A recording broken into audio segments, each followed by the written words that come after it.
बहुत सारे मसीह में विश्वासी भाई बहन, बच्चों और परिवारों को हमारे परिवार की ओर से प्रेज़ द लॉर्ड। प्रभु आपको बहुत बहुत आशीष करे। आपने अपने जीवन की इन दिनों में परमेश्वर की उपस्थिति और आशीषों का अनुभव किया है, क्योंकि वो भला है और महान है, जिसने अपने महान कार्यों को आपके जीवन में किया है। इसीलिए मैं परमेश्वर का धन्यवाद करता हूँ। आज सुबह संडे की आराधना में परमेश्वर आपको बहुत आशीष करे, आत्मा से भरे, और परमेश्वर आज के दिनों की, आने वाले दिनों की सभी प्रकार की आशीषें आज से ही आपके जीवन में प्रदान करता जाए। वो अपने पुत्र यीशु मसीह के महिमा के धन से आपकी सब जरूरतों को पूरा करता है और करता रहेगा, क्योंकि वो वायदे का सच्चा और वचन को पूरा करने वाला परमेश्वर है। मेरे प्रियो, आज संडे की आराधना में परमेश्वर आपको बहुत आशीष करे। आइए हम आज के वचन की ओर जाएं। पूरे दिल से और पूरे विश्वास से, पूरे मन से हम परमेश्वर के वचन की ओर मन लगाएंगे, ताकि वो चाहता है कि उसके बच्चे उसको सुने और इसकी आराधना करें। आंखों को बंद करने से पहले या परमेश्वर की आराधना करने से पहले हम अपने आप को जांचते व परखते हुए आज के दिन परमेश्वर के पास आए। उससे पहले कि हम अपने जीवन में इस उत्तम वचन को सीखे, आंखों को बंद करते हुए प्रार्थना करें। प्रभु, आज के धन्यवादी हृदय के साथ आपके चरणों में आते हैं। आज के वचन को आशीष कर दीजिए। हर एक वचन हमारे लिए, हमारे बच्चों के लिए, परिवारजनों के लिए और मसीह में जो कोई है उन सब के लिए आशीष का कारण हो जाए। आज के वचन से आप हमसे बात कीजिए प्रभु। यीशु मसीह के पवित्र आत्मा के अभिषेक में आज का वचन सबके लिए आनंद और खुशी, शांति और आशीष और परिवर्तन लाता हुआ सामर्थ के कार्य करिए, मेरी प्रार्थना है यीशु मसीह के नाम में, आमीन आमीन।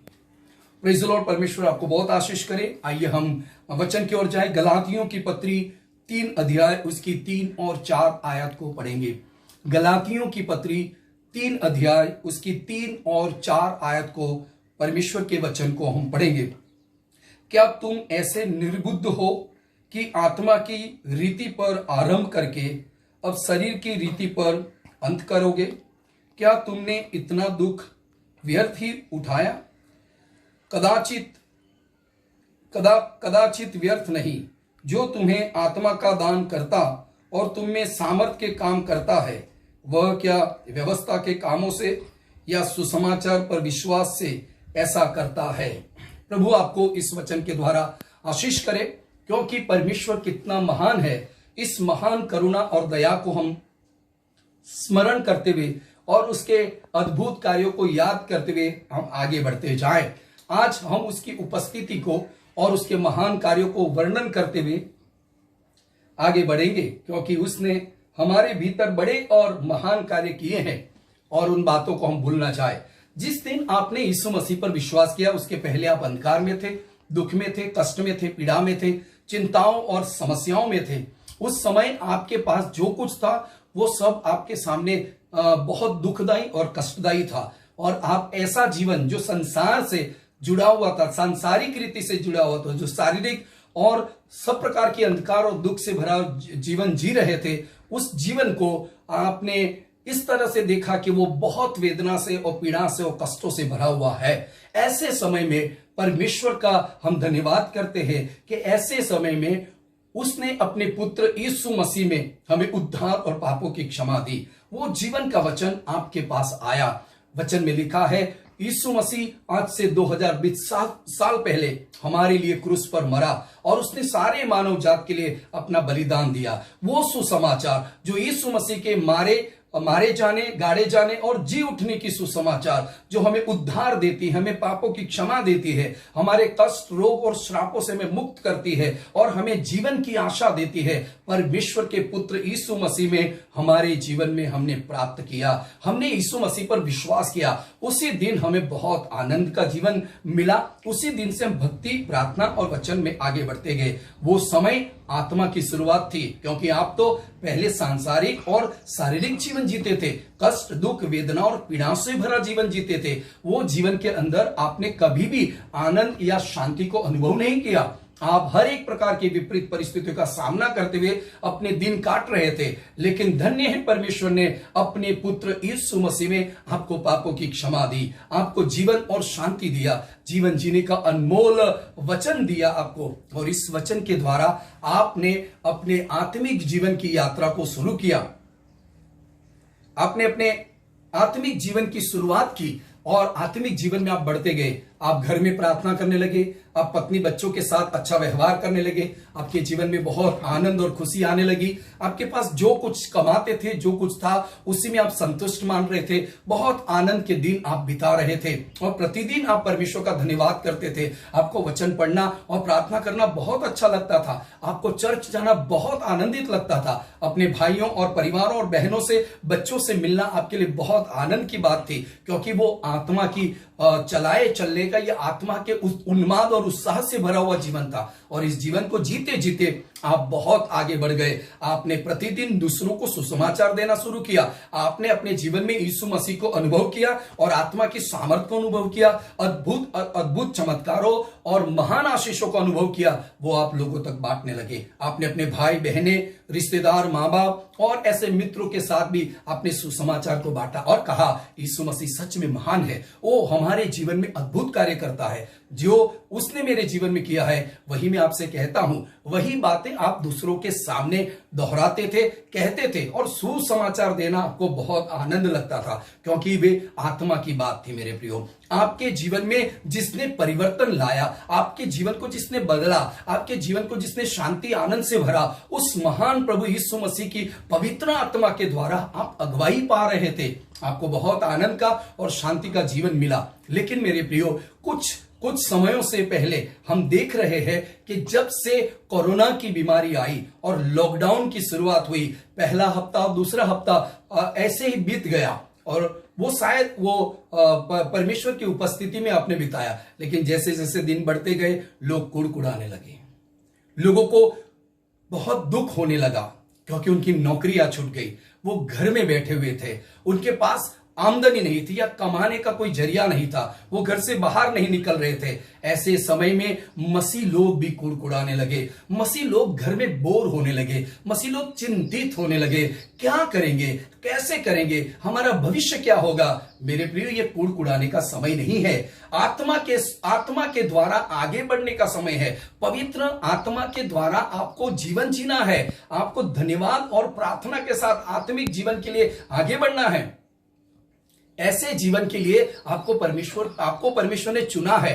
लेकिन आपने तो आत्मा से शुरू किया और शरीर में या शारीरिक बातों में आप पूरा करते हैं। आपने आत्मिक जीवन को जीने के लिए शुरुआत किया। यीशु मसीह को आपने इसलिए स्वीकार किया कि प्रभु मैं आत्मिक जीवन जीऊंगा, जो होगा उसी में संतुष्ट रहूंगा, जो तू देगा वही मैं खाऊंगा, जो तू पहनाएगा मैं पहनूंगा, जो आनंद और जीवन तूने मुझे दिया है वो संसार के सुख से बहुत अधिक उत्तम है और आनंद से भरा है। ये आपकी सोच थी, ये आपके विचार थे। लेकिन जैसे लॉकडाउन लगा, लोग घर के अंदर बैठे बैठे पत्नियों के साथ झगड़ा करने लगे हैं, बच्चों के साथ झगड़ा करते हैं। और कहीं मसीह लोगों के जीवन के बारे में हमें यह पता है कि वो अपने आत्मिक जीवन को जीवन छोड़कर वो रात भर चिंता में बैठे रहते हैं। वो कुर्सी में बैठे बैठे, चेयर में बैठे बैठे चिंतित रहते हैं। वो रात भर अच्छी से नींद नहीं ले पाते, अच्छी से सो नहीं पाते। वो दिन में बच्चों के साथ अच्छी से नहीं बैठ पाते, अपने परिवार के साथ अच्छा व्यवहार नहीं करते हैं।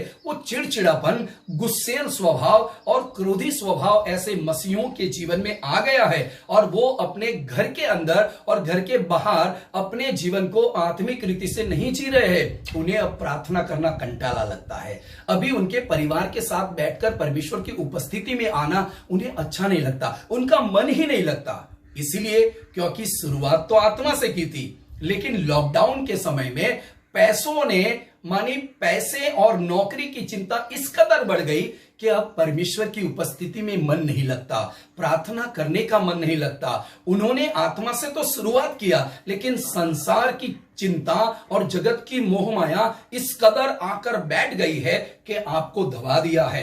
आप चिंताओं से भरा जीवन जी रहे हैं। आप जरा जागिए मेरे प्रियो, आप परमेश्वर की उपस्थिति में आइए।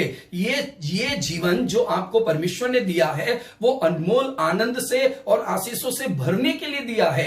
ये जो लॉकडाउन का जो समय है, या आपके पास नौकरी नहीं है, पैसा नहीं है, तो क्या आप भूखे रहे? क्या परमेश्वर ने आपको रोज खाना नहीं दिया? आपके पास जो था वो आपके परिवार के लिए पर्याप्त नहीं था? ऐसा कौन सा मसीह व्यक्ति है जिसके पास घर के अंदर 2 वक्त की रोटी नहीं थी? ऐसा कौन सा मसीह परिवार है जिनके घर में परमेश्वर ने उनको आशीष नहीं दिया था? आपके पास होने पर भी, आप अच्छा खाने पर भी, आपके पास सब सुविधाएं होने पर भी आप निराश और चिंतित जीवन जीते हैं। ये सांसारिक जीवन नहीं है तो क्या है? ये चिंता से भरा जीवन नहीं है तो क्या है?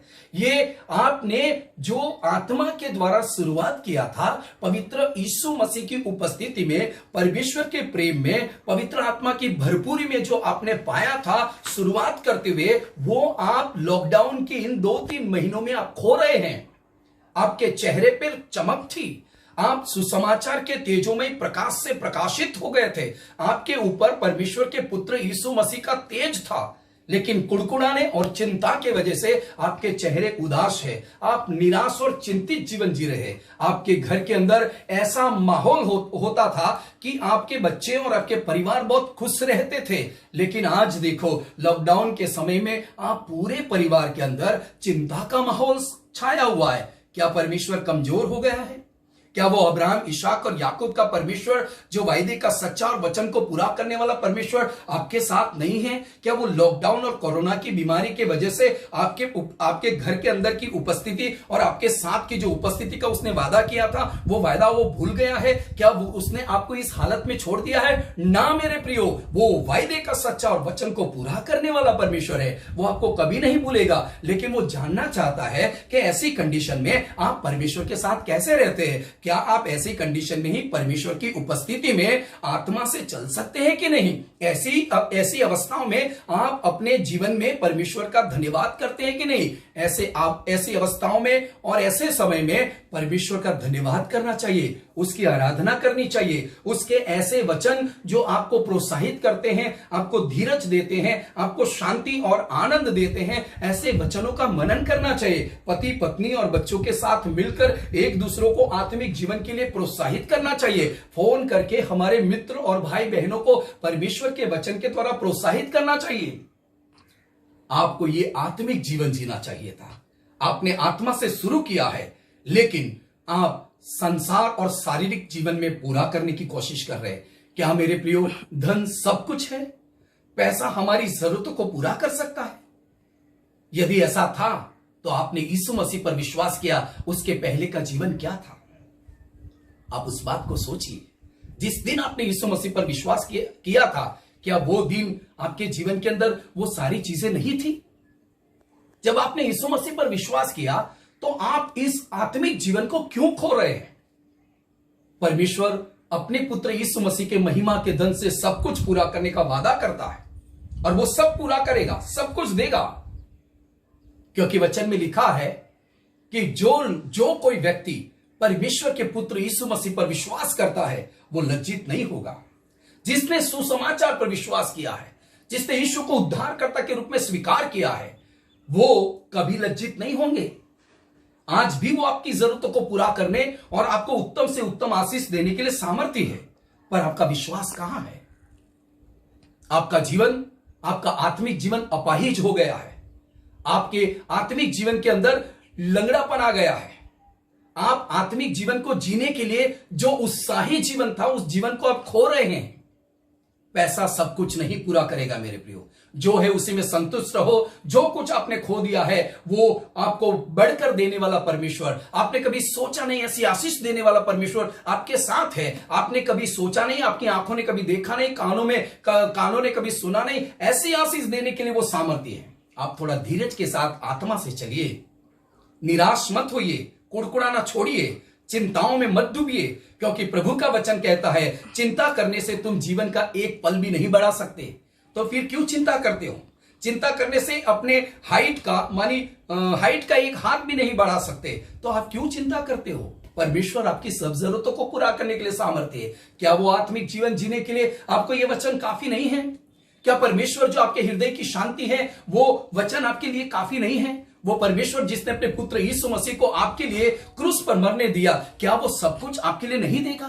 ये वचन आपको आत्मिक जीवन के लिए प्रोत्साहित करते हैं, लेकिन आपके पास फुर्सत ही कहां है कि आप परमेश्वर के वचन पर ध्यान करें। आपके पास फुर्सत ही कहां है कि आप अपने जीवन की आत्मिक बातों के बारे में सोचें। मैं आपसे कहना चाहता हूं मेरे प्रियो कि आप चिंता से और निराशा के माहौल से बाहर आइए, आत्मा से चलने की कोशिश कीजिए, अपने जीवन को आत्मिक रीति से तैयार कीजिए, क्योंकि वो आपको अनमोल आशीष देने के लिए सामर्थ्य है। जो वचन में विश्वास करते हैं, वचन की सामर्थ्य के द्वारा अब्राहम का परमेश्वर वो सब कुछ पूरा करने के लिए सामर्थ्य है। जो मरुभूमि में यदि हाजिरा और उसके बेटे को पानी का सोता बहाकर पिला सकता है, मान्ना से इजरायलियों को तृप्त कर सकता है, और मरुभूमि में अपने लोगों को पानी का सोता बहाकर सब कुछ पूरा कर सकता है, वो परमेश्वर क्या आपके लिए आश्चर्य कर्म नहीं करेगा? यरीहो की जैसी दीवारें आपके सामने होगी, वो भले ही समस्या की बड़ी दीवारें हो और ऐसे बड़े बड़े पहाड़ हो जो कर्ज के हो या चिंता के हो, परमेश्वर उसे परास्त कर देगा, उसे गिरा देगा, उसे जमींदोस्त कर देगा और आपको विजय के साथ आगे बढ़ाएगा, ताकि आप नाच कूद कर परमेश्वर की स्तुति करें कि मुझे परमेश्वर ने लॉकडाउन के दिनों में भी आशीष दिया है, और जिन दिनों में मैंने बहुत कुछ खो दिया था वो बढ़कर मुझे परमेश्वर ने दिया है। आओ हम मिलकर अपने जीवन को आत्मिक रीति से जिए मेरे प्रियो। आपने व्यर्थ ही दुख नहीं उठाया, आपने यीशु मसीह पर विश्वास करने के द्वारा अपने जीवन के अंदर जितने भी छोटे छोटे कष्ट उठाए हैं उसको आप भूल न जाए। अपने चेहरे को यीशु मसीह के महिमा के प्रकाश से भर दे और उन सारी निराशाओं को, चिंताओं को छोड़ दीजिए। आपका परमेश्वर कमजोर नहीं है, आपका परमेश्वर सर्वशक्तिमान है, वो आश्चर्य कर्म करने के लिए सामर्थ्य है, वो आपको कभी नहीं भूलेगा और आपको और आपके बच्चों को और आपके परिवार को अनगिनत आशीषों से भरने की सामर्थ्य रखता है। वो परमेश्वर जो आपके साथ है, आपके जीवन को अभी इसी समय वो देख रहा है कि आप निराशा में, आप चिंता में, इन्हें छोड़िए मेरे प्रियो, आत्मा से चलिए। अनंत जीवन की आशीष यीशु मसीह में है, स्वर्ग और पृथ्वी की आशीष यीशु मसीह में है। आत्मिक जीवन को जीने का आरंभ किया था, उसी जीवन में वापस लौट आइए और प्रार्थना के साथ आगे बढ़िए, क्योंकि आपका परमेश्वर आपके साथ है। उसने कहा है मैं जगत के अंत तक तुम्हारे साथ रहूंगा। तो क्या मेरे प्रियो हम निराशा में यीशु मसीह को हमारे करीब देख पाएंगे? ना मेरे प्रियो। कुड़कुड़ाने के समय में यीशु मसीह को करीब देख पाएंगे? यीशु मसीह तो उन लोगों के बीच में होगा जो उसे ढूंढते और खोजते हैं, उसे भजते और आत्मा से चलते हैं, विश्वास के शब्द को बोलते हैं और विश्वास से जीते हैं। उन्हीं के साथ यीशु मसीह खड़ा रहेगा।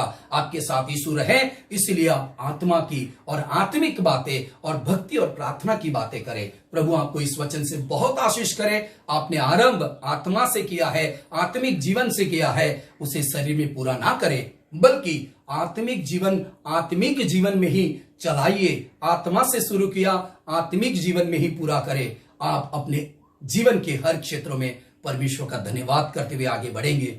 मैं विश्वास करता हूं वो आपको सब कुछ देगा और किसी भली वस्तु की घटी नहीं होने देगा। हमारा परमेश्वर महान है। आओ वो मिलकर अपने चेहरे की फिर एक बार रौनक को बदल डाले कि यीशु मसीह के महिमा के तेज से, सुसमाचार के प्रकाश से हम भर जाए। कुड़कुड़ाने वाली बातों को छोड़कर आत्मिक जीवन की ओर आगे बढ़े। भला और सच्चा परमेश्वर जो अब्राहम का, इसहाक का, जो दाऊद का परमेश्वर है, जो इस्राएल का परमेश्वर है, वो आपकी जरूरतों को पूरा करेगा। प्रभु आपको बहुत आशीष करे। आइए आंखों को बंद करें, छोटी सी प्रार्थना करें। प्रभु धन्यवाद सुंदर वचन के लिए। इन दिनों की सब कष्ट और विपरीत परिस्थितियों में आप सारे विश्वासी भाई बहनों को आत्मिक जीवन में, भक्ति में और प्रार्थना में बढ़ने के लिए मदद करें। सारा महिमा आपको देते हैं यीशु मसीह के नाम में। आमीन आमीन।